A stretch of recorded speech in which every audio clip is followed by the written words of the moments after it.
ACH5542, Bioquímica 1. Esta aula foi preparada com o livro Princípios de Bioquímica de Leininger, sexta edição. Capítulo 10, Lipídios. Nesse capítulo nós veremos esses 4 pontos, mas com a ênfase mais voltada para a química e estrutura dos lipídios. A parte de lipídio como sinalizador, cofator e pigmento, ela vai ser pincelada, mas isso vai ser complementado muito mais em Bioquímica 2. O que são lipídios? Bom, uma definição simples, lipídios são moléculas insolúveis em água. Existem várias outras moléculas também solúveis em água, mas essa é a característica marcante, emblemática dos lipídios. Os lipídios são usados como forma de armazenagem de energia, a principal forma de armazenagem de energia em vários organismos, inclusive humanos. São os principais componentes das membranas biológicas, então todas as suas células são constituídas de lipídios. Então há lipídios por todo o seu corpo, pelo corpo de todas as células que existem. Ativam e coordenam funções dos tecidos. Então alguns lipídios eles são pequenos, são mensageiros, eles circulam em organismos complexos e enviam mensagens de um tecido para o outro. Esses lipídios são chamados de hormônios, serão estudados. Transportam elétrons. Em Bioquímica 2 será estudado um lipídio chamado coenzima Aq, que é responsável por transportar elétrons no interior da mitocôndria. E é graças a esse transporte de elétrons que nós conseguimos respirar e obter energia para a vida. Ancoram proteínas nas membranas. Bom, o lipídio ele é parte da membrana. Se eu consigo associar covalentemente uma proteína a um lipídio, essa proteína se torna uma proteína ancorada na membrana. E os lipídios, eles podem ser utilizados como agentes emulsificantes no trato digestivo. Então, quando você faz uma refeição lipídica, os lipídios são absorvidos porque você tem algo que os emulsiona. Eles são insolúveis em água, então não teria por que ser absorvido por seu corpo. Mas se você tem algo que emulsiona, a emulsão é absorvida e você consegue ter os lipídios para sintetizar suas membranas. Há várias classes, as 5 classes principais são ácidos graxos, triacilgliceróis, glicerofosfolipídios, esfingolipídios e esteróis. Então essas são as que serão estudadas com mais intensidade. Estrutura. Bom, da primeira classe, os ácidos graxos, então, os lipídios são constituídos deles, né? São a partir deles, né? A maioria. A estrutura dos ácidos graxos é assim. Então aqui você tem uma representação do que é uma representação modelo de bolinhas, e aqui é o modelo que você tem indicação das ligações, mas basicamente ele é um ácido graxo por causa desse grupo aqui, grupo funcional de ácido carboxílico, C+O-. Então isso aqui indica que ele foi desprotonado, né? É um ácido que é protonado ou desprotonado, dependendo da situação. E aí você tem uma cadeia longa de carbonos, e esses carbonos aqui, como eles fazem 4 ligações, então se você tem uma cadeia longa, você vai ter vários CH2 aqui e no final CH3. Esse lipídio é o ácido palmítico, né, a forma ionizada dele. A característica importante disso com relação às propriedades químicas é que ele tem uma cauda apolar, então isso aqui não se associa bem em água, é isso que torna os lipídios insolúveis, e uma cabeça polar. Isso aqui associa com água muito bem, interage com água. Então os lipídios eles são substâncias anfóteras. Eles conseguem interagir parcialmente com água e uma parte deles não interage, que é a cauda apolar. Lipídios eles podem ter insaturações. Então aqui é o que a gente chama de lipídio saturado, ele é só constituído de ligações simples. Se eu tenho ligação dupla, eu tenho um lipídio insaturado, que tem ligação dupla. Aqui é a representação de um deles, o oleato. O oleato é a forma ionizada do ácido oleico, que é um lipídio constituinte do azeite de oliva. E na representação de bolinhas, aqui o que você vê é que o lipídio ele faz uma dobra. Então, isso é a representação esquemática normal no papel, e isso daqui seria como como seria a estrutura dessa molécula no espaço. Percebe que esses dois hidrogênios aqui da dupla, eles estão do mesmo lado, e aqui eu tenho a dupla, e aqui eu não tenho nada ligando, né? Então isso permite que a molécula ela dobre, que essa parte dobre para cá e essa dobre para cá. Então isso ocorre porque as ligações duplas formam planos. Isso já foi visto aqui, né? Elas formam planos, e esses carinhas aqui, esses ligantes dos carbonos, eles vão formar um V. Eu tenho duas conformações para esse tipo de coisa, né? Eu tenho uma conformação que será chamada de cis, quando eu tenho os dois hidrogênios do mesmo lado, e aí aqui estão a continuação da cadeia da cauda polar, e trans, quando eu tenho os hidrogênios em oposição, um está de um lado, outro do outro. Então aí a molécula acaba ficando muito parecida com essa cauda polar mais linear. E daí que vem a expressão gordura trans. Se você ler o livro, você viu que hidrogenação desses lipídios com dupla, hidrogenar é quebrar a dupla e adicionar hidrogênio. Pode gerar, né, se você tem lipídios com mais duplas, né, pode gerar essas moléculas em trans. Bom, uma oportunidade agora para rever uma coisa que foi estudada na aula do DNA. Estrutura de ácido nucleico. Explique por que a absorção de luz UV pelo DNA de fita dupla aumenta, né? Isso é chamado de efeito hipercrômico, quando o DNA é desnaturado. Bom, o que ele está falando é o seguinte: eu tenho duas situações, DNA dupla fita, e quando você mede a absorbância de DNA em vários comprimentos de onda, então de 180 a 300 nanômetros, aqui você mede a absorbância, você vai ver que ela começa muito alta, em 180, cai, aí ela tem um pico em 260, que é característico do DNA, e aí chega aqui a 300. O DNA ele absorve menos a 300. Quando eu aqueço a molécula a ponto de desnaturar, então esse aqui é o DNA desnatural de 82 graus Celsius, aqui é 25 graus Celsius, ocorre um efeito interessante. A curva é muito parecida, mas a absorbância da molécula é maior. Então, quando eu tenho DNA linear, ele absorve mais luz que o DNA dupla fita. Você consegue explicar isso? Pare a apresentação, o vídeo, e tente responder. Para responder isso, você tem que responder duas coisas. Você tem que responder por que que esse daqui absorve menos luz e por que que esse daqui absorve mais luz. E a resposta é a seguinte: no DNA dupla fita ocorre empilhamento de bases no centro. Então as bases estão escondidas. Então elas interagem pouco com a luz. Por isso que a absorção é menor. Já quando o DNA está desnaturado, as bases estão expostas. Então elas conseguem absorver mais luz e a absorbância do DNA aumenta. Então eu consigo, graças a esse raciocínio, saber se o DNA está linearizado ou se ele está na dupla fita. Então, como que eu confirmo se eu desnaturei um DNA? Você mede a absorbância dele antes e depois.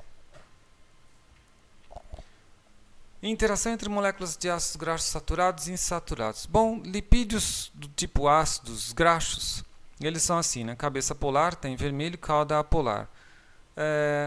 Por não gostarem da água, então as partes apolares são excluídas da água por efeito hidrofóbico e elas vão tentar formar agregados. Então isso é um destino natural dos lipídios, eles vão formar agregados. E esses agregados eles podem ser exatamente como está aí, bem compactos, né? Bem compactos. Então agregados compactos vão fazer com que essa substância ela tenha o estado sólido, porque todas as moléculas estão associadas a todas as moléculas, elas não conseguem se mover muito bem. Agora, se eu tenho lipídios com ligações duplas, então aqui no caso a gente tem vários lipídios com ligação dupla em cis, né? Observe que aqui formam-se umas regiões, uns buracos, umas lacunas. E isso porque essa molécula tende a girar aqui. Então isso aqui é muito a cara do azeite de oliva, né? Eu tenho moléculas saturadas, algumas moléculas com insaturação, só que eu não consigo fazer um agregado compacto, tão compacto, né? É menos compacto Então, o que você espera é que essas moléculas, a substância que é composta por essas moléculas, né, seja líquido. Então, isso é a coisa importante que você tem que aprender. Lipídio em saturação, ele tende a formar líquidos. Né? Está presente nos líquidos. Claro que isso depende da fração, né, que você tem de saturado e insaturado. Mas é óbvio que se você vê que um dado lipídio é líquido, ele tem bem mais moléculas com ligação dupla. Ok, vamos fazer uma comparação. Essa comparação é a seguinte. Aqui eu vou comparar a estrutura de moléculas e os seus pontos de fusão. Aqui eu tenho a molécula do ácido esteárico, que é um lipídio que tem 18 carbonos. Então você vem aqui 18 carbonos, cada pontinho desse aqui é um CH2, né? Aqui é CH3, aqui é o ácido carboxílico que está protonado. Essa é a temperatura de fusão do ácido esteárico. Compara ele com outro lipídio que tem o mesmo número de carbonos, o ácido oleico, que é derivado do azeite de oliva. Então você vê que ele possui uma ligação dupla aqui, né? Essa ligação está em cis, e o lipídio ele dobra aqui. Então numa solução disso daqui, numa mistura disso, eu vou ter esse ponto de fusão. Quando eu tenho isso daqui, o ponto de fusão cai. Isso vai de encontro àquela observação estrutural do slide anterior. Então eu baixei brutalmente o ponto de fusão, com apenas uma única ligação dupla. E isso é líquido, porque na temperatura ambiente já passou 13,4, mais ou menos 25 graus Celsius, né? 13,4 graus Celsius já passou, então eu já tenho isso no estado líquido. Claro que abaixo de 13 eu consigo ter esse ácido sólido. Se você colocar azeite de oliva na geladeira, né, não no freezer, mas na parte do congelador, que é na 4 graus Celsius, ele solidifica também. Se eu tenho um ácido graxo de cadeia menor, agora não estou comparando em saturação, estou comparando o tamanho da cadeia, você vê que eu também reduzo um pouco a temperatura de fusão. Então é óbvio que isso daqui vai agregar de forma compacta, é óbvio que isso daqui será a mistura, né, o composto disso vai ser um sólido, mas você mexendo com isso daqui, você vai ter lipídios cada vez mais, de ponto de fusão cada vez menor. Isso é importante, o Leininger mostra isso daí no livro. Vamos lá, então se você... bom, antes disso, eu preciso ensinar uma coisa aqui para vocês. Nomenclatura. Todas as moléculas elas têm nome. Então, os lipídios eles têm uma nomenclatura própria. Então, aqui você tem o ácido graxo, que está o ácido carboxílico do lipídio. E os carbonos são numerados a partir do carbono da carboxila. Então, esse aqui é o 1. E aí é fácil os outros. 2, 3, 4, até 18. Então, isso daqui é um ácido octadecanoico. Tem 18 carbonos. Entre a ligação 9 e 10, há uma ligação dupla. Então, como que eu transformo essa estrutura em uma palavra? Bom, tem várias formas de fazer. Uma forma que você pode fazer é você escrever assim, 18.1 delta 9.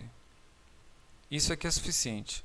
Você sabe que ele tem 18 carbonos, que ele tem 2.1, significa uma única insaturação, e essa insaturação, que é representada pelo delta, está no carbono 9. Veja que a gente sempre menciona o carbono de menor número. Ou eu posso chamar isso de ácido cis octadecenoico. Então é fácil, né? Octadecenoico tem 18 carbonos, 9 é a posição onde está o EN, né? Esse EN aqui é de ligação dupla. E cis é a conformação disso daqui. Então os dois hidrogênios estão para cá. Esse outro aqui, então ele é 20, 2.5, delta 5, 8, 11, 14, 17. Então ele é um eicosapentanoico, então ele é um ácido graxo bem longo, de 20 carbonos. E eikos em grego é 20. Pentaenoico, então eikos 20 carbonos, penta-en, então significa 5 ligações duplas. Ioico é o fato de ele ser ácido carboxílico. Então, como eu represento isso? 20, com 5 insaturações, 2,5. Em qual posição? Sempre o carbono menor. Então, aqui 5 e 6 eu ponho 5, 8 e 9 eu ponho 8, 11 e 12 eu ponho 11, 14 e 15 eu ponho 14, 17, 18 e 17. Então, 22,5, delta 5, 8, 11, 14, 17. Ou ácido eicosapentaenoico.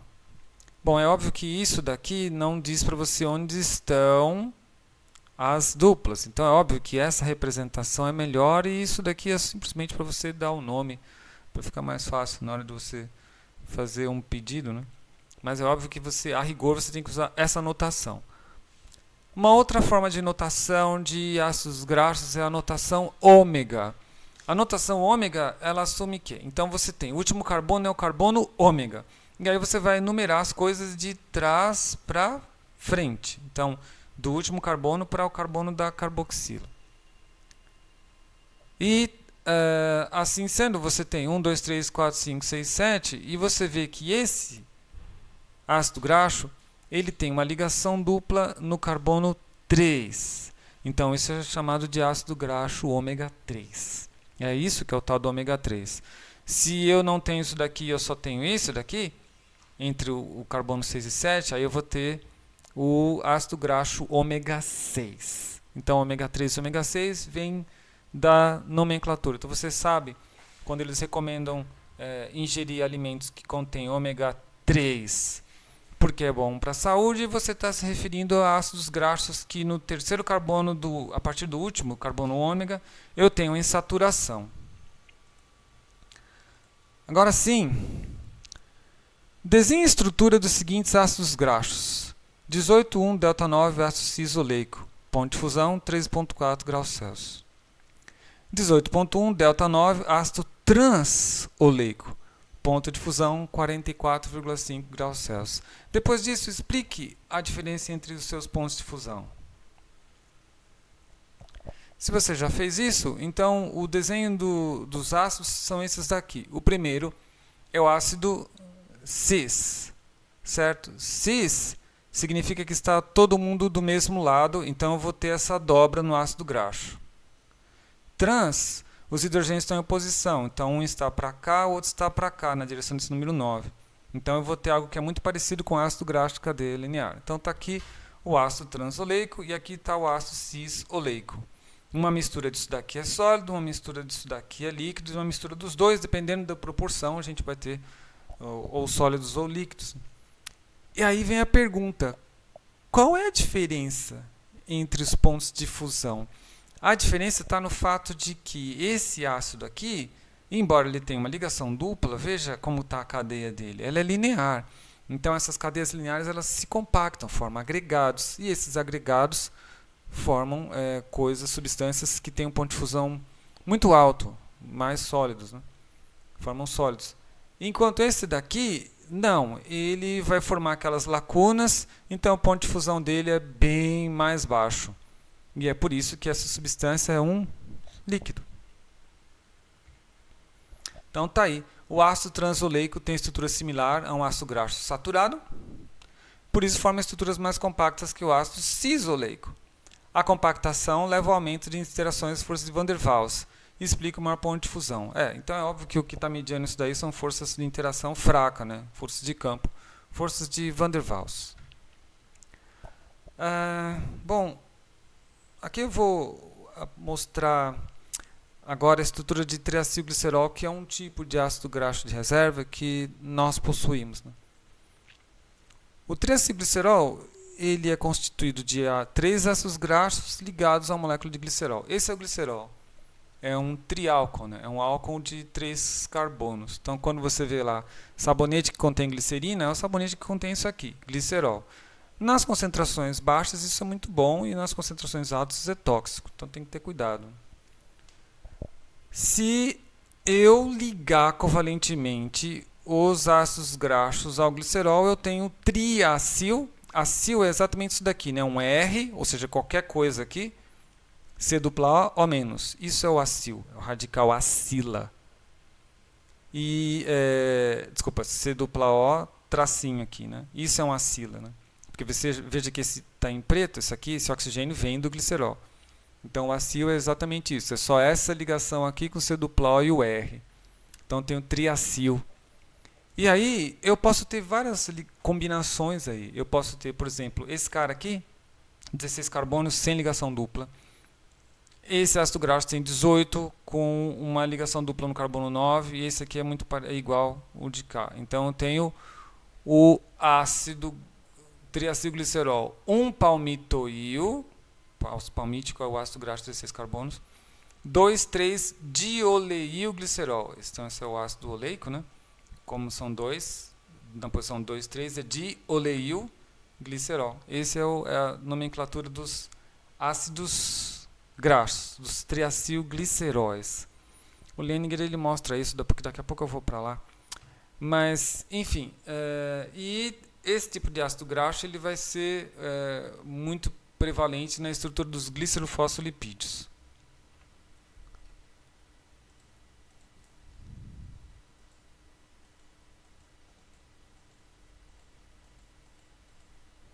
Essa é a estrutura, a mesma coisa, mas acho que vale a pena mostrar para você, porque ele vai apresentar isso na estrutura tridimensional.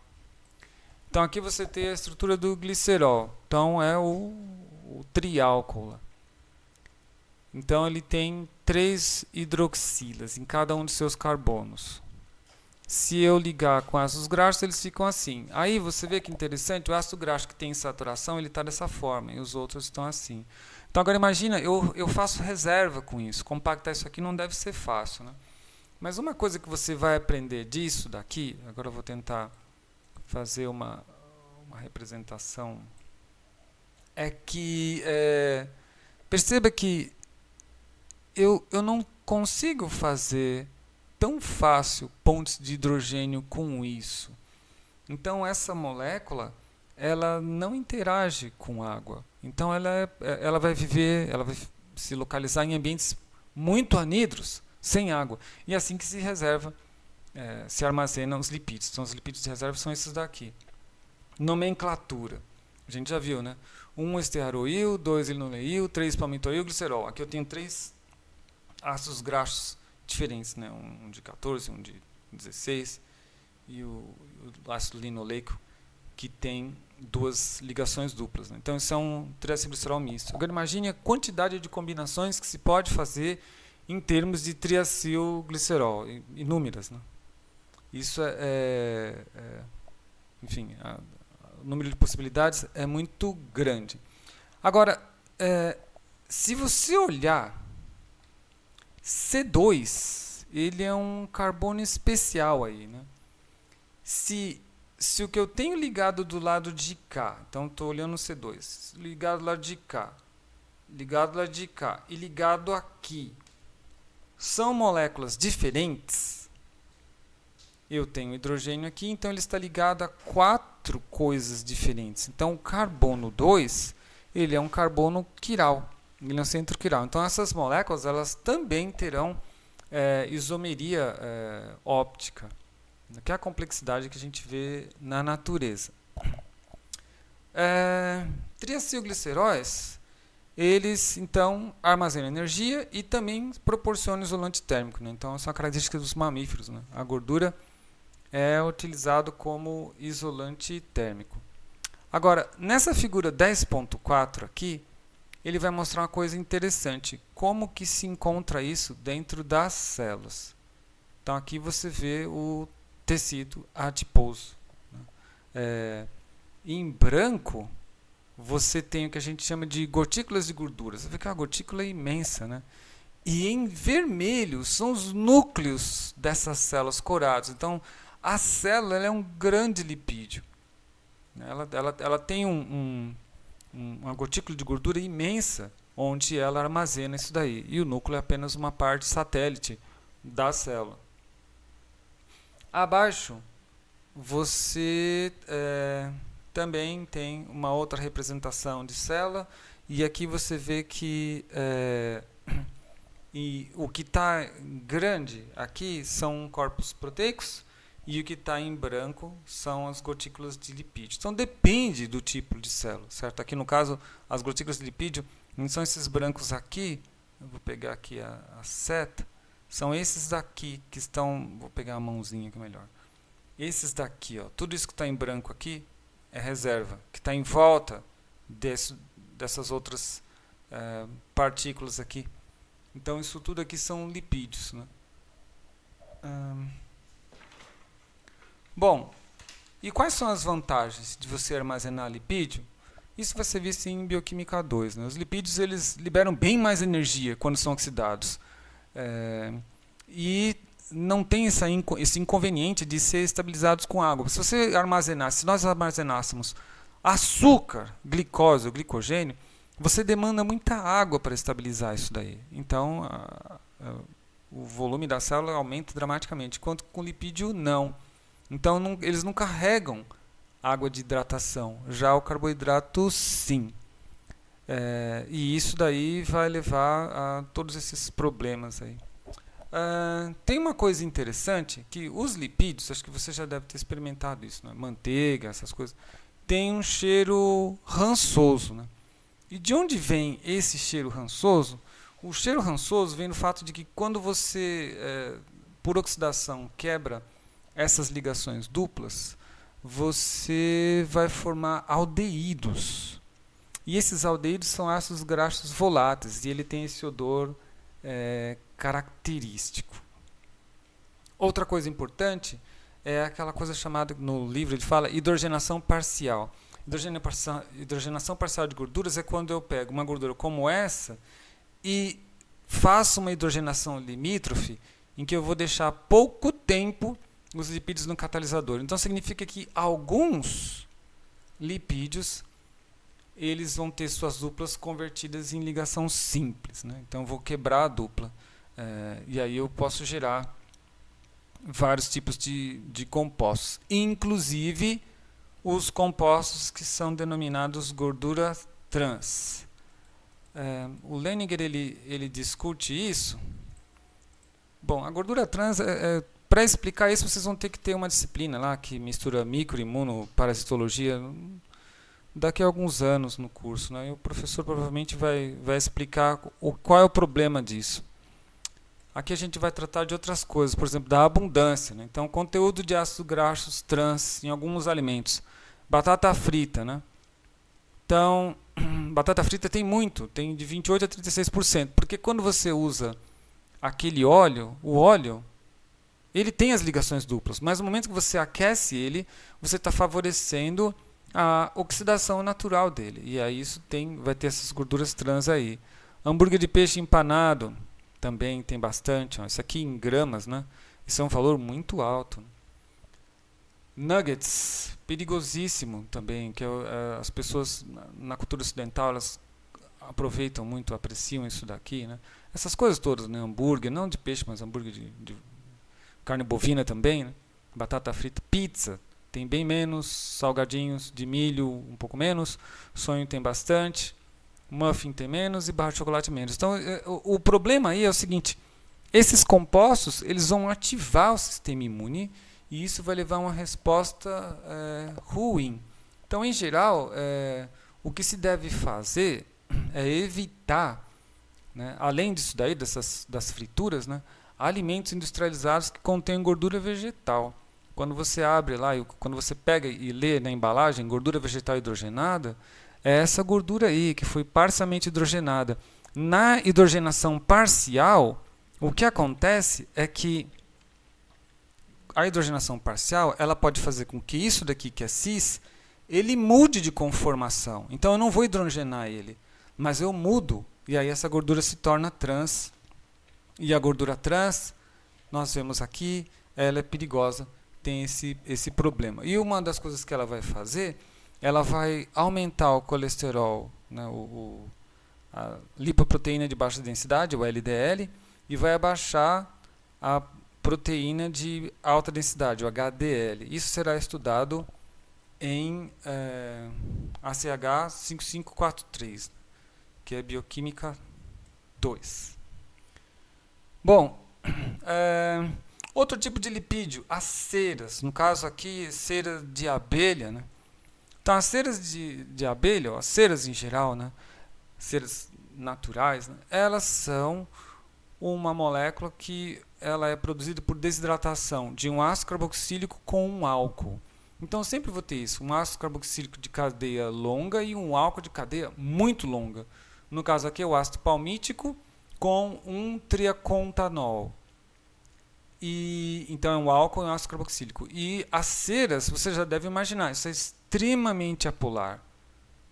E isso é bom, porque eu consigo, com as ceras, proteger as coisas da água. Então, por que a água ela passa pela pétala da rosa sem tocá-la, né? Porque na superfície da rosa você tem uma cera. E a mesma coisa acontece com os favos das abelhas.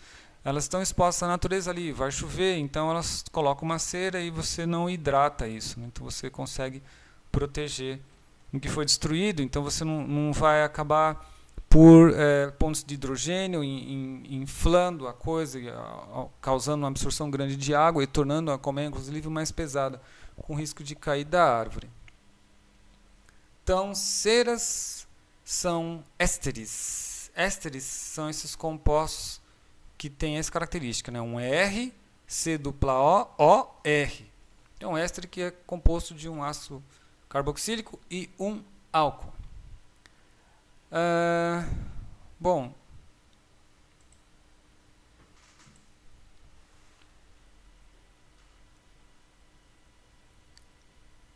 agora a gente vai falar sobre os glicerofosfolipídios. Os glicerofosfolipídios, eles vão ter essa estrutura geral aqui. Então eles vão ter o glicerol e aí eu vou ter o R1, R2, R3.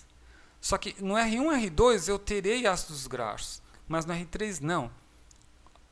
A hidroxila aqui ela foi ligada a um grupo fosfato. E esse grupo fosfato ele vai estar ligado a um X. X pode ser várias coisas. Pode ser hidrogênio, pode ser etanolamina, colina, serina, glicerol, inositol, que é um açúcar, ou fosfatidilglicerol, que é exatamente um desse daqui. Igualzinho. Bom, os lipídios, eles têm como característica cauda apolar e cabeça polar, certo? A cauda apolar será essa parte aqui. E a cabeça polar vai ser isso. É óbvio, você já está vendo o fosfato aqui. Mas essa cabeça polar, ela pode ser um pouco modificada. Então, eu posso colocar hidrogênio, eu posso colocar etanolamina. Eu vou para o Lehninger, porque lá o desenho está mais bonito. Eu não consigo agrupar todos como esse daqui no slide. Quando eu fiz isso, ficou muito pequeno. Mas no Lehninger, nós teremos uma ideia melhor.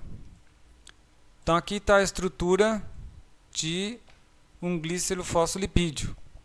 Então aqui está o glicerol, né? Um oxigênio, 2, 3. Aqui está uma cadeia, né? Apolar, e aqui está a cabeça polar. A cabeça polar no caso está aqui, né? E o X é o substituinte. É igualzinho a representação do slide que eu estava mostrando agora, que é do livro do professor Bayardo, Bioquímica Básica, Bayardo e Marzocco. Então, eu posso alterar esse substituinte e tem várias vantagens aqui. Então, por exemplo, se eu tenho o H, a minha cabeça apolar ela é fortemente negativa. Então, isso interage bastante com a água e não permite que moléculas negativas se aproximem de membranas assim. Mas se eu coloco um etanolamina, mas com menos, a carga líquida é zero. Então, isso permite, olha aqui, ó, a carga líquida em pH 7. A carga líquida é zero, então isso permite que eu consiga aproximar coisas dessas membranas. Colina, fosfatidilcolina, né? Isso é um outro tipo de lipídio. Então, como o fosfatidilcolina vai estar ligado aqui, aqui ele não mostra, né? A carga é zero porque você já deve saber, né? Esse cara aqui ele tem um par eletrônico, ele pode ser, como ele está ligou aqui com os 3, esse aqui está carregado positivamente, ele não representou, né? E aí, isso aqui está correto, né? NH3+, aqui ele esqueceu de colocar o mais. Então, esse mais com esse menos vai dar carga zero. E por aí vai, eu posso colocar um aminoácido, serina. Aminoácido é interessante porque ele tem duas cargas, né? Então isso aqui vai dar uma carga zero, vai fazer uma cabeça polar maior e meio que cobrir isso daqui, não deixar isso interferir tanto na aproximação de outra molécula. Eu posso colocar um açúcar, eu posso colocar um álcool, posso colocar glicerol, posso colocar um açúcar. Esse açúcar pode ser fosforilado para você ter cargas, no caso do inositol com 5-bisfosfato. E eu posso colocar também um glicerofosfolipídio, no caso cardiolipina, que é um lipídio abundante no coração. Então a mesma coisa aqui está representada desta forma, né? Então você vê que aqui ele acertou, né? A colina está bonitinho aqui.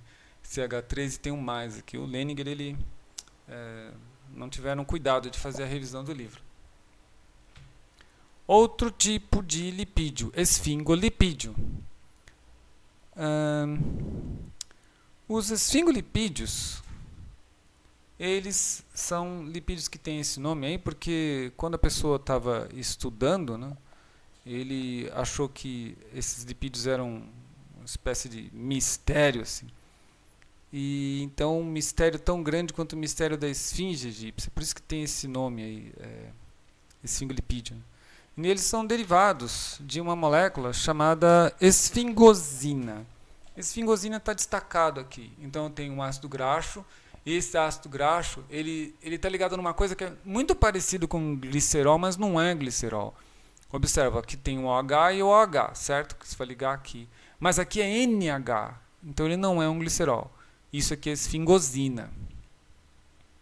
E eu posso ligar aqui no N um outro ácido graxo e aqui vai ter a cabeça polar, que pode ser várias coisas. Água, fosforilcolina, aqui você vê que a carga vai ser zero, né? Pode ser um açúcar. Faz sentido? Você já está vendo o açúcar pela segunda vez. Faz sentido eu ter um açúcar na cabeça polar? Faz sim, porque isso daqui eu odeio água, isso é apolar. Mas esse aqui não, esse faz ponte de hidrogênio. Então, cabeça polar e cauda apolar. Os carboidratos podem ser usados como cabeça polar. Ou eu posso ter um oligosacarídeo e formar o que a gente chama de gangliosídeo. Então aqui você vê, ele tem glicose, galactose, N-acetilgalactose, N-acetil ácido murâmico aqui. Vamos ver isso como que está representado no Leninger.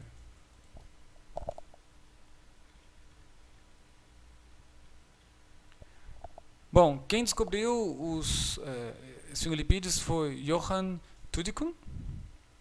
E isso é a estrutura geral dos esfingolipídios. Então eles têm a esfingosina, que é essa estrutura aqui, percebe que de novo é igual ao glicerol. E aí eu posso colocar o substituinte que eu quero. E aí vale também aquela regra do pH. Ele não colocou aqui, né? Mas vale, porque você está falando das cargas, né? E aqui as mesmas moléculas. Então posso colocar a fosfocolina, posso colocar um açúcar, e eu posso colocar oligosacarídeos, até formar, por exemplo, uma coisa super complexa como gangliosídeo. Cada estrutura, forma geométrica dessa, com cores diferentes, seria um açúcar diferente, formando um oligosacarídeo curto. E isso tem um papel importante. É exatamente isso, né, o fato de eu ter lipídios com essa decoração na cabeça polar, que vai permitir o reconhecimento do tipo de sangue, né? Cada tipo de sangue tem uma decoração de polissacarídeo diferente. No livro do Leninger, ele apresenta algumas coisas adicionais aqui, depois que ele mostra os glicerofosfolipídios. Então ele vai mostrar para você que alguns lipídios de alguns organismos eles têm galactose, que é um açúcar, e vai formar o que a gente chama de galactolipídios. E ele menciona que isso ocorre porque algumas plantas, que são as que produzem esses galactolipídios, elas acabam crescendo em um solo que é muito pobre em fosfato. Então ela não vai conseguir fazer uma quantidade abundante de glicerofosfolipídios, mas o açúcar ele tem a capacidade de interagir com a água, então ele pode ser a cabeça polar do lipídio, né? Então, por causa dessa limitação de fosfato no solo, essas plantas vão ter de 70% a 80% de lipídios. Assim, em particular os lipídios do cloroplasto. Um tipo de lipídio bem interessante é o lipídio das arqueias, das arqueobactérias. O lipídio da arqueia, vocês verão que o glicerofosfolipídio eu preciso de dois para formar as duas folhas da membrana. Já o lipídio da arqueia não, ele é enorme. E ele vai, claro, eu vou ter também glicerofosfolipídio lá, mas eu vou ter um lipídio que atravessa a membrana todinha, é esse daqui. E as extremidades dele, a cabeça polar vai ter esse glicerol fosfato, que está o glicerol, né? O fosfato que é pendurado com outro glicerol. Então, isso vai ser a cabeça polar. E aqui eu tenho um alfa-glicosil beta-1,2 galactosídeo, que aqui seria um açúcar, né? Então, as arqueias têm esse tipo de construção lipídica diferente aí.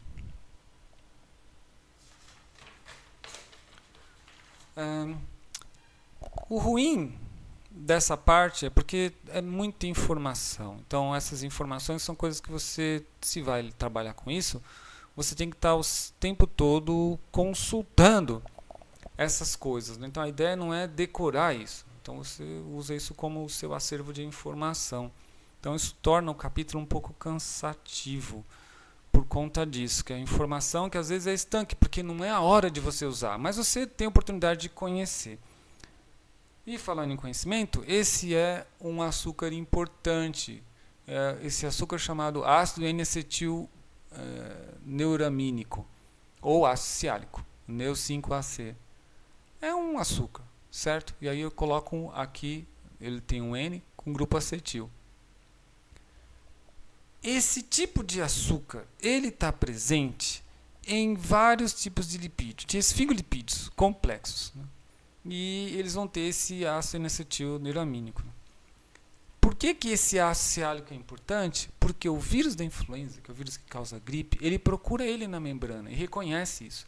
Então ele se associa, existe uma proteína no vírus chamada hemaglutinina A, que se associa a isso daí. Então os vírus eles aprenderam a reconhecer isso para poder invadir a célula do hospedeiro.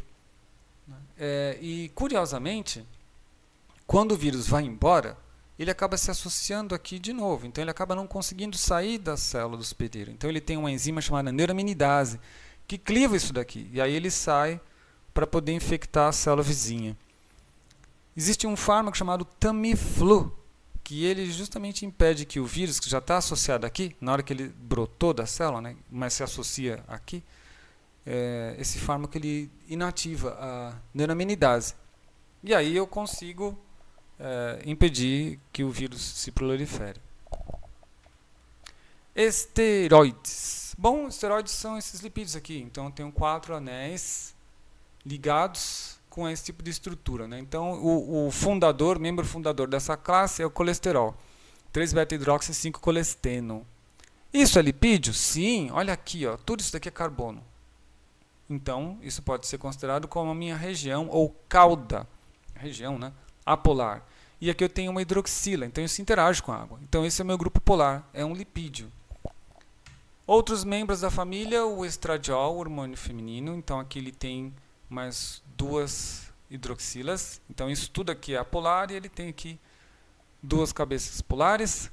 E a testosterona também, então eu tenho aqui uma hidroxila que é bastante polar.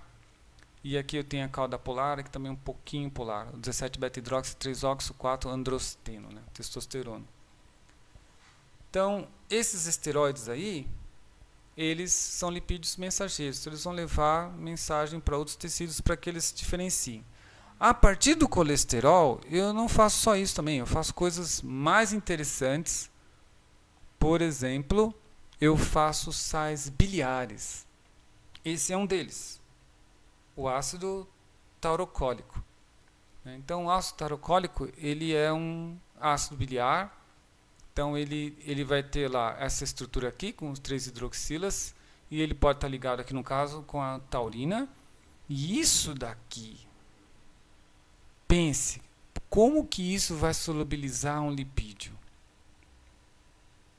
Provavelmente, se você raciocinou adequadamente, você já deve imaginar que se eu tenho uma coisa que é apolar e uma coisa que é polar, e isso é extremamente pequeno e está em solução, semelhante vai ficar com semelhante, polar com polar, apolar com apolar. Então a parte apolar ela vai ficar em contato com os lipídios e a parte polar em contato com a água. Ou seja, os sais biliares eles solubilizam os lipídios porque formam micelas. Tente imaginar isso daí, tente procurar na internet as micelas que são formadas pelos sais biliares.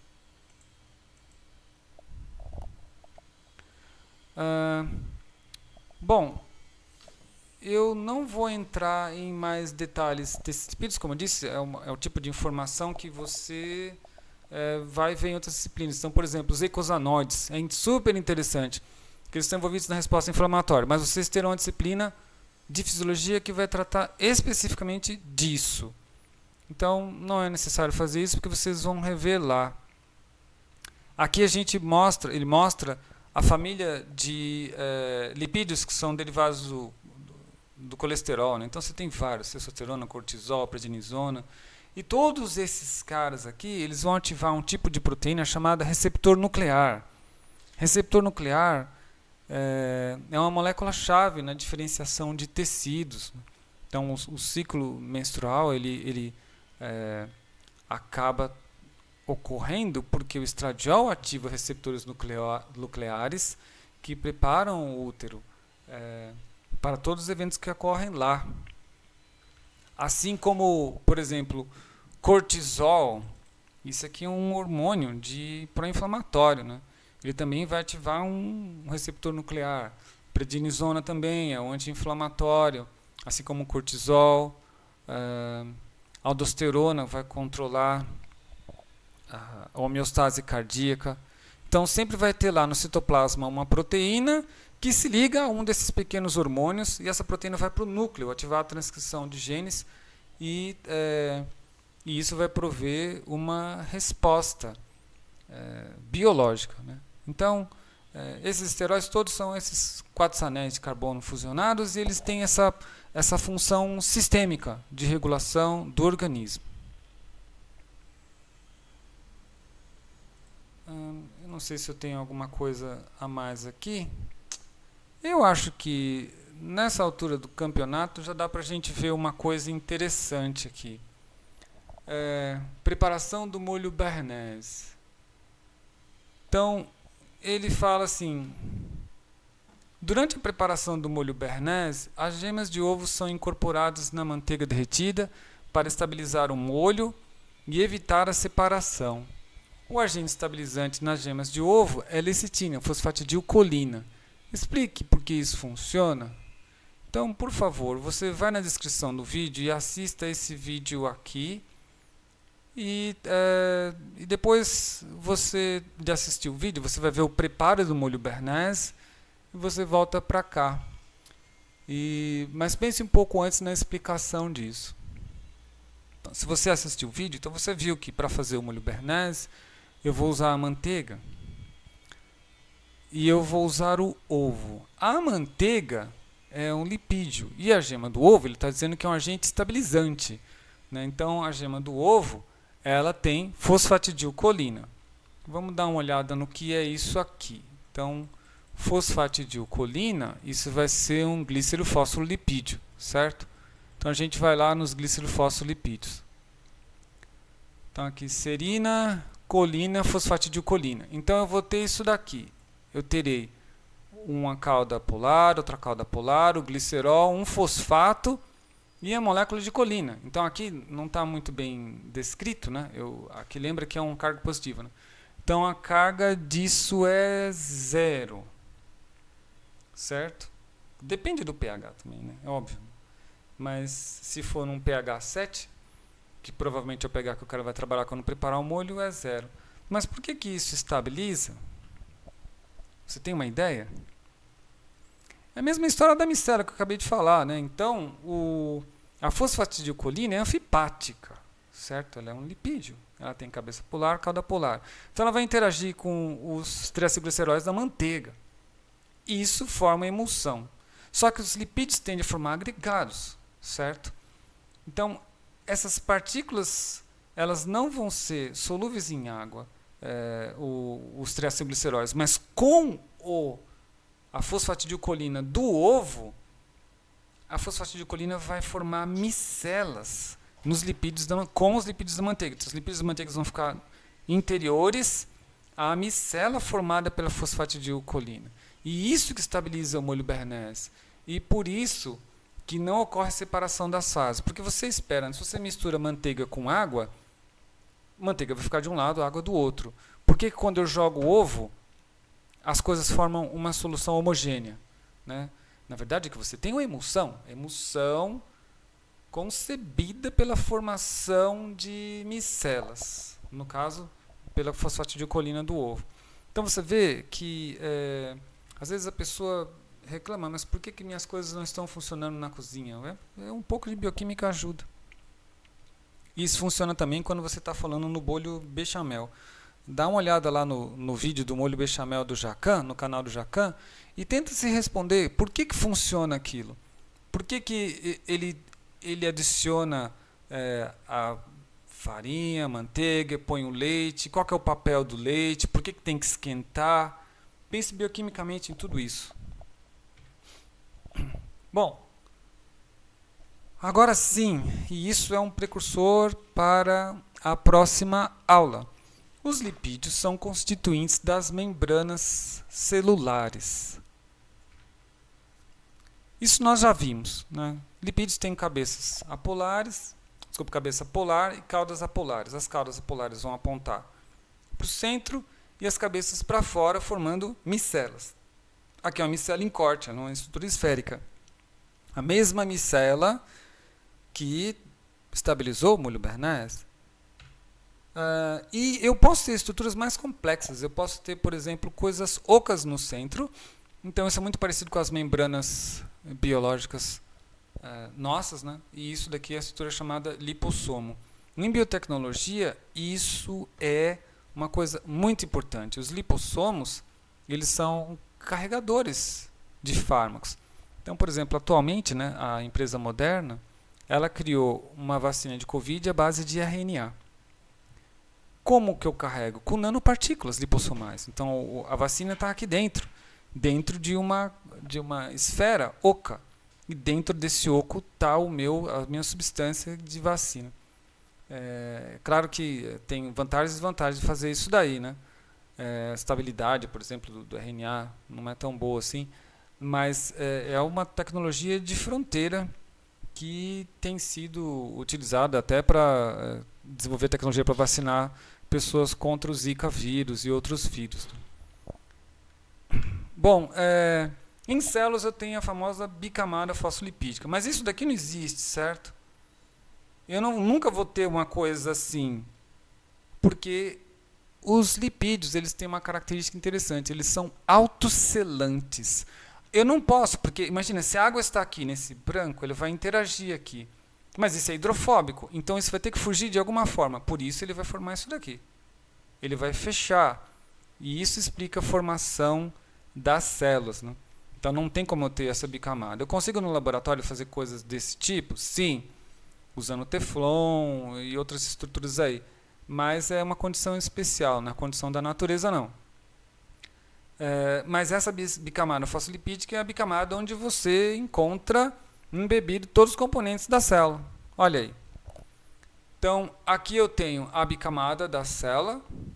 E aí, o que eu terei lá? Eu tenho dentro o esteroide, por exemplo, colesterol. Colesterol é importante. Por quê? Porque se eu tenho lipídios aqui, ok, né? Alguns vão ser insaturados, para que isso não seja uma membrana dura, né? Mas muitos não são. Então, essa membrana ainda tem propriedades mais rígidas. Então, para poder tornar a membrana menos rígida, eu adiciono colesterol.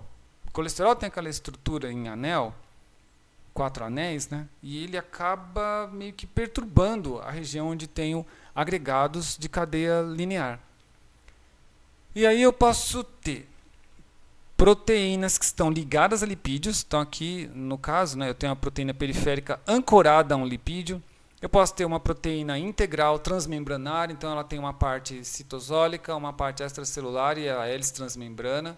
Imagina, o lipídio de Arquet, ele vem daqui até aqui, de tão grande que é. Aqui eu tenho uma proteína que está associada covalentemente ao lipídio, então aqui ela está provavelmente ligada na cabeça polar e ela está ancorada aqui. Essa daqui não, né? Essa só está tocando os lipídios. Ela se associa por qualquer outro tipo de interação de campo, mas não é covalente. Aqui é covalente. E aqui tem um exemplo de uma proteína que passa muitas vezes pela membrana, né? É uma proteína integral de múltiplas hélices transmembranárias. Então aí você vê lá as bolinhas de colesterol, em azul está a cabeça polar dos lipídios, em amarelo está as caudas apolares. Aí você vê que tem alguns lipídios que têm açúcar, glicolipídio. Bactérias têm glicoslipídios que geram respostas inflamatórias terríveis em nós, chamado lipopolissacarídeo, né? E aqui você tem proteínas glicosiladas. Então a membrana é isso daí. Bom, a membrana, então voltando para cá, a membrana, por ser mais líquida, ela vai tender a ter moléculas que estão em constante difusão lateral. Então elas estão se movendo no plano da membrana. Eu não movo no 3D, mas eu movo ali no bidimensional. Está todo mundo se movendo aí, não está parado, né? E aí fizeram perguntas, né? Será que eu consigo medir a velocidade com que essas coisas se movem, né? Então aqui, ó, difusão lateral dos lipídios pode ser medida por FRAP. FRAP em inglês é Fluorescence Recovery After Photobleaching, né? Restauração de fluorescência após fotoativação. Então isso aqui é uma célula. Então aqui é um close na célula. Então você está vendo aqui que eu tenho a cabeça polar em azul e a cauda polar. Isso aqui é a bicamada da célula. É um detalhe disso. Como que eu faço FRAP? Primeiro eu marco os lipídios da célula. Então eu vou reagir à célula com uma sonda fluorescente para marcar os lipídios especificamente. Então a célula vai ficar assim. A célula vai brilhar quando eu iluminar ela com luz ultravioleta. Um detalhe disso é esse daqui. Como eu marquei por fora, né, minha sonda não entrou na célula, então eu tenho uma das folhas da membrana marcada com a sonda fluorescente. E se eu olhar ao microscópio essa célula, ela estará assim. Toda a superfície dela fluorescente em vermelho. Agora, como que eu uso isso para demonstrar que os lipídios, né, ou proteínas têm essa movimentação lateral, esse deslocamento lateral? Bom, aí é feito assim, né? Eu estou de olho lá no microscópio, seleciono uma região, daí que eu vou fotoinativar. Então eu vou usar um raio laser, né, porque para poder ver isso daqui, eu jogo um laser de intensidade baixa, aí eu vejo fluorescência. Mas se eu jogar um raio laser intenso, eu inativo o fluoróforo. Óbvio, porque vai ter uma coisa chamada fotólise. A molécula fluorescente ela vai ser quebrada, né, pelo excesso de energia que as ligações duplas vão receber, elas vão acabar reagindo e você vai destruir o fluoróforo, destrói a estrutura da molécula, vai gerar outros subprodutos. Aí, o que acontece? Esse laser intenso, ele queimou isso daqui. Não floresce mais, eu não vou conseguir ver a fluorescência. Então, supondo que a fluorescência fosse verde, né? Aqui ele está representando com vermelho, né? Eu não vejo mais isso. Vai ficar sem fluorescência e vai florescer tudo em volta. Essa região aqui é muito pequenininha, menor que 5 micrômetros, acho que menor que isso. E em seguida, eu ligo o laser fraco para medir a fluorescência e aguardo os fosfolipídios da periferia retornarem para essa região que foi inativada. Só o fato de você ver a fluorescência retornar já diz para você que alguma coisa se deslocou da periferia para o centro da área que você inativou. Então isso já demonstra que alguma coisa moveu. E com isso eu posso fazer contas. Eu posso calcular qual a velocidade com que esses lipídios se deslocam, né? Então eu meço essa taxa de retorno de fluorescência e aí, por exemplo, né, eu descobri que essa taxa é de 3,7 × 10⁻⁹ centímetro quadrado por segundo. Então eu preencho 3,7 × 10⁻⁹ centímetro quadrado em 1 segundo. Essa é a velocidade deles. Fazendo conta. Então vamos calcular a velocidade linear dos fosfolipídios. A área de uma circunferência é πr². Então, a área da minha circunferência é 3,7 × 10⁻⁹ centímetros quadrado, que é igual a πr². Com isso, eu calculo R. O R é 3,4 vezes 10 a menos 5 centímetros, que é o raio do avanço lateral do fosfolipídio em 1 segundo. Então eu já sei quanto ele andou em 1 segundo. Aí é fácil, né? Se eu tenho velocidade igual a delta S, delta T, eu consigo calcular a velocidade dele, né? Esse delta S aí, esse 3,4 vezes 10 a menos 5 centímetros, é 22.909.019,8 angstrom. Isso para transportar para o tamanho da célula, né? Um átomo de hidrogênio tem 1 angstrom de diâmetro. Então, aí eu consigo trazer isso para as nossas proporções do mundo macroscópico, né? Então, se 1 angstrom, por exemplo, né, for equivalente de unidade de medida como metro, então vamos equivaler as coisas, né? Então, 22.909.019,8 angstrom seriam 22.909.019,8 metros. Ou, na nossa escala, vai dar 22.909 quilômetros. O comprimento da circunferência da Terra é de aproximadamente 40 mil quilômetros. Então, logo os fosfolipídios migram tão rápido que em nossa escala seria equivalente a um corpo de 1 metro dar a volta na Terra em menos de 2 segundos. Essa é a velocidade dos lipídios. Então, se você vivesse na escala deles, você veria coisas se deslocando assim, muito rápido. Então, é evidente, isso ilustra uma coisa importante para você. Os eventos que ocorrem dentro das células são eventos em velocidades muito rápidas. Na prática é o seguinte, esse é o aparato do FRAP, né? Isso é o chamado de microscópio de fluorescência, né? Então aqui vai estar a fonte de luz, aqui tem outros aparatos aqui que são necessários para poder controlar o microscópio, aqui está o objetivo, e aqui eu vou colocar a minha amostra. Então, isso daqui é a célula fluorescendo com laser fraco pré-bleach. Bleach seria fotoinativação, né? Então está aqui, toda a célula fluoresce, bonitinho. Aí eu seleciono essa região, essa ROI, Region of Interest, a região de interesse é essa. E aí eu vou fazer o bleaching dela, eu vou inativar o fluoróforo com laser de intensidade altíssima. Olha lá, queimei. Eu inativei isso. Todos esses lipídios que estavam corados, fluorescentes, eles não fluorescem mais. E aí aguardo um tempo, eles retornam. E aí eu meço esse tempo de retorno e com isso faço todos esses cálculos. Eu posso fazer isso para lipídios, posso fazer isso para proteínas de membrana e isso tem aplicações muito importantes em biotecnologia, né? Então, por exemplo, você tem proteínas que transportam elétrons na mitocôndria e tem várias pessoas que têm doenças mitocondriais sérias. Então, entender como que esses elétrons são transportados, entender como que essas proteínas se deslocam, seria importante para poder melhorar a condição dessas pessoas, né? Eu estudo uma proteína chamada CoQ10, que ela é um transportador de lipídio, né? E eu ainda não consegui fazer FRAP com ela, porque é um pouco difícil fazer FRAP com mitocôndria, né? Eu teria que fazer com outro tipo de mitocôndria de rato, né? Eu uso só levedura, né? Mas eu imagino que para responder a pergunta que eu quero, eu teria que fazer isso daí, para saber como que o CoQ10 se desloca, né? E ver se é ela que de fato que está transportando esse lipídio que estudo. Questão 4. Bom, essa questão 4 ela está relacionada a algumas coisas de revisão aí. Então, rafinose é um componente minoritário do açúcar de beterraba. Tá aí. Rafinose. Quantas unidades monoméricas formam ligações glicosídicas nesse açúcar? Isso é fácil, né? Basta contar o número de estruturas cíclicas. 1, 2, 3. Pronto, são triaçúcar, né? É um trissacarídeo. Galactose, glicose, frutose. Frutose está aqui, que é esse daqui. Um desses é galactose e o outro é a glicose.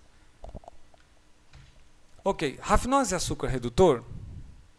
Então, se você se lembra, açúcar redutor é aquele que tem um carbono anomérico livre para poder reagir com reagente de Filling. Não é, né? Porque esse aqui é o carbono anomérico, está ligado com esse carbono aqui. esse aqui é o carbono anomérico, está ligado com esse outro carbono anomérico. Então, não. Rafinose não é açúcar redutor. Rafinose, em geral, é usado quando você não quer reprimir a função mitocondrial das células, né? Ela não é um açúcar repressor como glicose. A linha vermelha do gráfico abaixo mostra a fluidez dos ácidos graxos em uma camada fosfolipídica em função da temperatura. Em uma bicamada, né? A linha azul mostra a fluidez da mesma membrana na presença de colesterol. Tá aí. Então aqui eu tenho aumento da temperatura e aqui é uma medição da fluidez. Então, o que você tem? Sem colesterol é isso. Eu tenho uma fluidez que ela demora até chegar um tempo em que ela aumenta bem rápido. E com colesterol eu tenho um aumento linear da fluidez. Qual é o efeito do colesterol nas membranas fosfolipídicas? Então, olhando por esse gráfico, você conclui que o colesterol aumenta a fluidez, certo? Eu tinha uma fluidez bem menor, aqui ela está maior. Eu aumentei e torna essa fluidez uma função linear com a temperatura. Então, é mais controlável. Por que esse efeito seria biologicamente importante? Bom, aí você já deve imaginar, né? Você tem células que estão migrando por seus vasos sanguíneos e essas células transportam oxigênio, os eritrócitos. Então a célula ela tem que se adaptar ao calibre desses vasos. E eu não tenho uma, eu tenho várias células. Então uma célula tem contato com outra, elas podem, por esse contato, causar essa compactação celular. Então a célula tem que ter o mínimo de capacidade de se adaptar estruturalmente. A membrana ela tem que espremer um pouquinho para passar em algumas regiões. Então aí entra o papel do colesterol. Agora vamos retornar para o Leininger. E no Leininger, ele vai falar de várias outras coisas, né? Que vocês vão estudar em outras disciplinas, né? Então eu vou acabar passando por isso e indo para coisas que são mais relacionadas com estrutura e química de lipídios. Então ele vai falar de vitaminas. Uma coisa interessante que ele vai falar, então, por exemplo, né, você tem lipídios que eles conseguem, são sensíveis à luz, né? Então, por exemplo, retinal, 11-cis-retinal, né? Então é um pigmento fotossensível. Quando a luz entra em contato com essa ligação dupla, eu mudo de cis para trans. Mas essa mudança aqui é uma mudança conformacional de tal forma que se tiver ligado isso em uma proteína, eu consigo mudar a conformação dessa proteína. E isso poderia dar uma pista para a célula da presença de luz. Beta-caroteno. Então, beta-caroteno é o precursor da vitamina A, que está aqui, né? Então, esse é o estudo do beta-caroteno. Beta-caroteno é um componente da cenoura e ele é alaranjado. Por que é alaranjado? Porque ele tem essa quantidade grande de insaturações. Então, quanto mais duplas, mais coloridos, né? Então, sempre que você vê um composto assim, com ligação dupla, é bem provável que seja um composto colorido. E os lipídios são coisas coloridas. E um exemplo disso são esses lipídios aqui, encontrados nas penas de alguns pássaros. A cantaxantina, por exemplo, ela dá esse vermelho vivo do cardeal. Então você vê aqui. É idêntico, parecido. Essa estrutura aqui, certo? Não essa parte aqui, né? Muito parecido com beta-caroteno. Aqui também no caso da zeaxantina, que é amarelo vivo. Então, eu não sei o nome dessa ave aqui. Enfim, mas o que você vê é que os lipídios eles têm essa capacidade de absorver luz e eles devolvem a luz no espectro visível. Então, eles são coloridos, né? Então, pode imaginar que a maior parte das cores vem dos lipídios.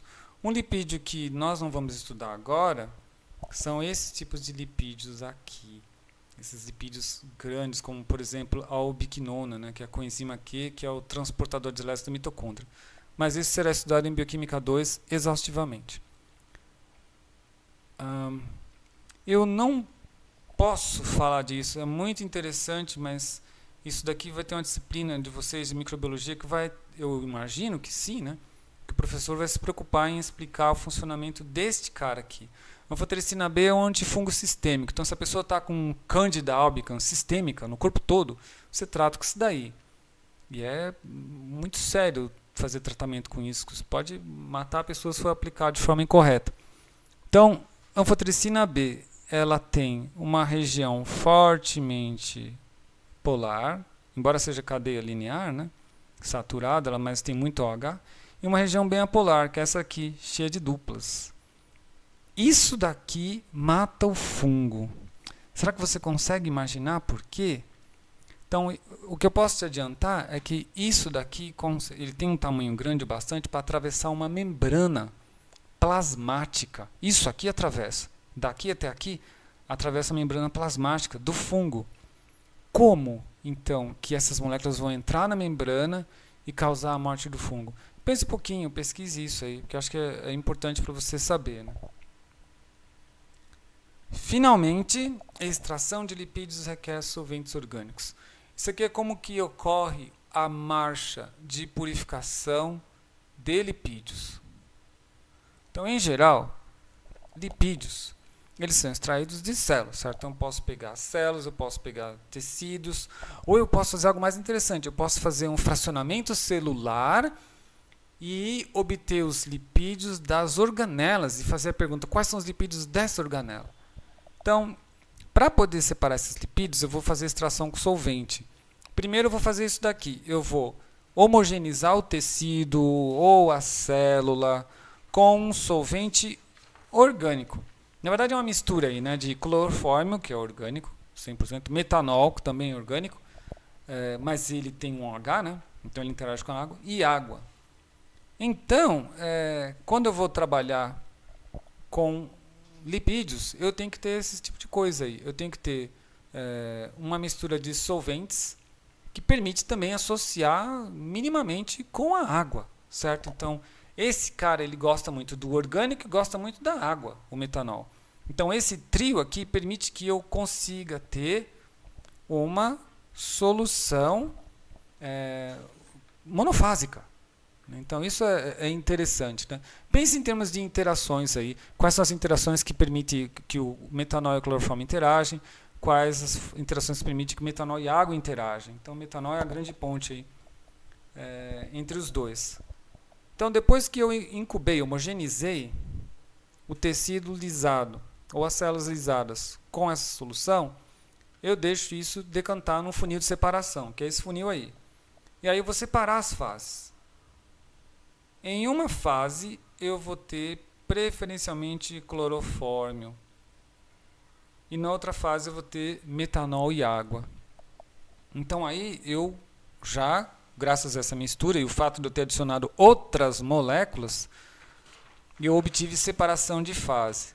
Aí, veja se você consegue responder. Onde é que está o DNA e o RNA? DNA e RNA são moléculas que têm aquele esqueleto de fosfato, a parte hidrofóbica está tudo dentro, certo? E o fosfato por fora, então ele está aqui. Está na água.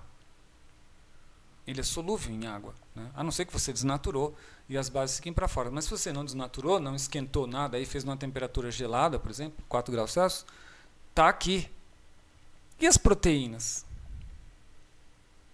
As proteínas são fóteros, né? Elas têm coisas apolares e tem coisas polares. Então elas vão ficar em geral aqui na interface, bem entre as duas fases, né? Carboidratos são polares e os lipídios estão aqui. Por isso que ele indica com essas bolinhas azuis aqui. Ok, consegui separar os lipídios de todo o resto da célula. Aí agora eu vou passar essa fase por técnicas de separação. Eu vou dar uma expandida aqui para você ver quais são as técnicas. Essas técnicas podem ser o que a gente chama de cromatografia delgada, que nada mais é do que eu tenho um recipiente fechado e aqui eu tenho uma placa com sílica. E aí eu incubo os lipídios, aplico os lipídios aqui e aqui tem um solvente, esse solvente sobe pela sílica e os lipídios se separam, né? Isso é uma separação cromatografia delgada clássica. Isso você consegue ver facilmente vídeos no YouTube que descrevem. Se você já não fez isso, né, com algum professor de química.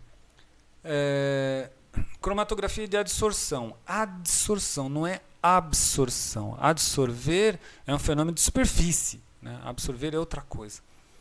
Então, na cromatografia de adsorção eu tenho uma coluna, essa coluna tem sílica. Lembre que o silicato SiO4-, ele tem o oxigênio com carga negativa, né? Ele é louco para fazer ponte de hidrogênio com a água, por exemplo, ou com outras moléculas que fazem ponte de hidrogênio. E aí eu consigo separar lipídios aqui, se o lipídio faz ponte de hidrogênio.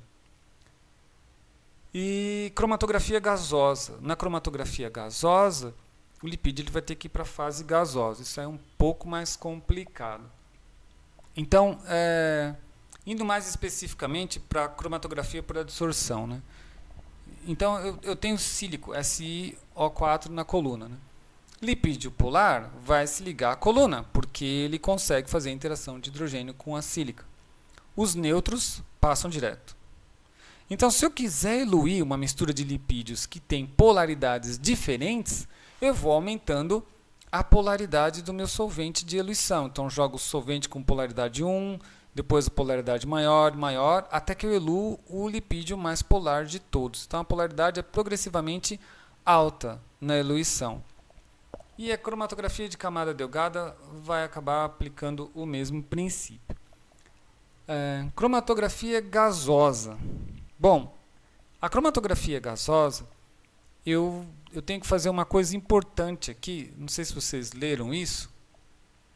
Ele diz aqui, ó, que primeiro eu tenho que derivatizar o lipídio para aumentar a volatilidade. Então, o que acontece? Se eu quero algo gasoso, isso tem que ter um ponto de ebulição relativamente alto para que a pressão de vapor faça com que ele vire um gás, né? E a derivatização é feita com outras moléculas orgânicas que você liga covalentemente no lipídio. Tem uma molécula chamada BS, B de bola, S de sapo, BSTFA. Procure no Google Imagens aí a estrutura disso. BSTFA é muito utilizado para derivatizar lipídios. E aí eu consigo aplicar essa mistura num cromatógrafo a gás, que é o mais comum, é um dos mais baratos, né? Já o cromatógrafo HPLC é um dos mais caros, né? Cromatografia líquida, mas tem uma resolução excelente. E se eu não estou afim de separar, o que eu acho uma lástima você não fazer isso, né? Eu posso pegar e mandar tudo no espectrômetro de massa e analisar a mistura, né? Mas o ideal, para mim, é você separar e analisar cada um dos picos individualmente. Quando você faz uma cromatografia, então, em geral, o que acontece é o seguinte, isso aqui é a ordem de eluição, né? Eluiu primeiro esse, depois esse, por último esse. Embora isso não, da forma como ele fez aqui, não sugere isso, né? Mas a ordem aqui é essa daqui. Ele não sei porque que ele inverteu aqui, né? Enfim. Mas é sempre esse é o primeiro. Então, porque você vai ter a linha base aqui, uma reta, né? E aí vai aparecer o primeiro pico, que vai andar nesse sentido. O primeiro pico é o azul. Aí aparece o segundo pico, que é o vermelho, que também anda nesse sentido, e até que aparece o pico amarelo. Então eu acho que esse é o caminho ideal, né? Você escolhe o seu tecido ou a célula, depois você faz fracionamento celular se você quer fazer algo de organela, se não, você homogeniza e aplica isso na coluna, separa e identifica os lipídios aqui. É muito mais fácil, a mistura menos complexa do que essa mistura aqui, né? Que é o método rápido, né? Mas, no fim das contas, eu tenho que fazer a famosa espectrometria de massa para determinar tanto a estrutura quanto a massa do lipídio. E isso vai permitir que eu consiga saber qual é a molécula que eu estava utilizando lá. Bom, uma mistura de lipídios é aplicada a uma coluna de silicargel, que é então lavada com solventes de polaridade crescente. Em que ordem os lipídios vão eluir da coluna? Explique seu raciocínio. Então, os lipídios são esses aqui: glicerol, esfingosina, colesterol. Né? Um esterol. Aí ele representou assim, né? PC, aqui é fosfatidilcolina, né? Então, glicerofosfolipídio, aqui é colina. Aqui eu tenho esfingomielina, isso aqui é mielina. com esfingosina e desfingomielina, e esse aqui é o colesterol precursor de todos os esteróis. Né? Misturei isso, joguei na coluna e eluí com solventes de polaridade cada vez maior. Qual foi a ordem? Então vou colocar lá no meu cromatógrafo.